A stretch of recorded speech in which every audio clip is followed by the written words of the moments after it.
Hello everyone. Today we are going to be talking about what is a contact play. So to put it simply, it is you and your buddies, your teammates, going to a site silently, right? Denying info and trying to get a 1v1 duel on the site anchor before he could react or even call for rotations. Um, uh, I would call this play sometimes in our games, and I would see somebody throwing a flash like this, and you'd be like, okay, I'm just throwing a flash. Like, what? How could it hurt? Well, imagine you are the stairs player right here, right? And you're holding con, and then you hear a flash coming out A. Now you're running out, and it becomes a 2v1, 2v2 on the guy right here instead of him getting a 1v1 with the guy on site. So simply put it, a contact play is you and your teammates going into a site slowly, clearing angles, shoulder to shoulder. You want to make sure one of your teammates isn't contacting it up here, and you're still back here holding for this, right? You want to be able to trade him as soon as he dies, basically. And you want to be able to take as much space as possible before the CTs know that you're on the site, right? So that is pretty much what a contact play is. But to better understand when to do it and why I do it, you have to understand mid-round defaults and how the map is built for the CTs. So the map is built, every map in CS2 is built for 5 CTs to hold. If you have a good team, they could pretty much hold everything on the map pretty consistently, right? So you could have like one guy jump spotting here, to come out palace, you could have one guy holding con, you could have one guy holding here, right? You could have one guy holding cat, and one guy holding app. So pretty much if you have a good team, they could pretty consistently hold the whole map. But when CTs are down a man, right, it becomes much more difficult to hold the whole map. This guy has to worry about con, he has to worry about window, right? This guy now is exposed to con, he has to worry about both of these, so he has to maybe fall back. It becomes much harder on the CTs. But for the Ts, we don't really give a fuck, because if we're contacting, we're walking in here, and it's still a 4v1, a 5v1, who cares?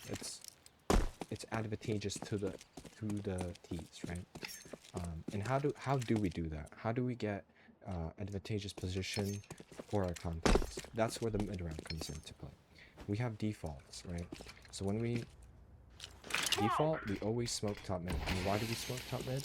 It's because when this guy comes out and he sees a top mid smoke, he has to respect this. He has to understand that they could be behind boxes, right? He can't just rotate to B or call that it's clear. Because if it was clear, he could just say, guys, there's nothing mid, be careful of A takes, right? Now this guy's ready for it. He uses his molly or smoke, right? He uses smoke palace. And now we're contacting him and we're completely shut out of the round. We have to hold this, and maybe they clear mid fully, so they will know. And it just becomes much more difficult to execute a contact play. So basically our whole goal in the mid round is to deny info mid and ideally get a pick. Even if it's a trade, we want to get some type of kill early that is not too like bad. We don't want to lose 3 people just to kill 1 CT, right? We want to ideally get 1 opening or a trade, right?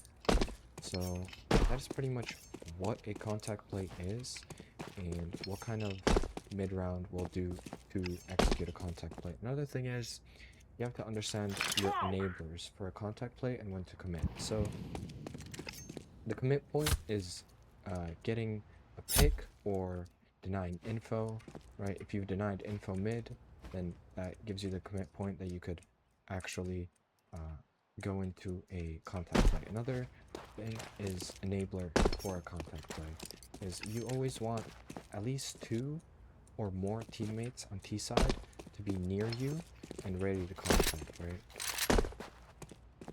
You want to have efficient trades because sometimes the site guy will get lucky. He might get 2 kills. You want to make sure you could trade that guy.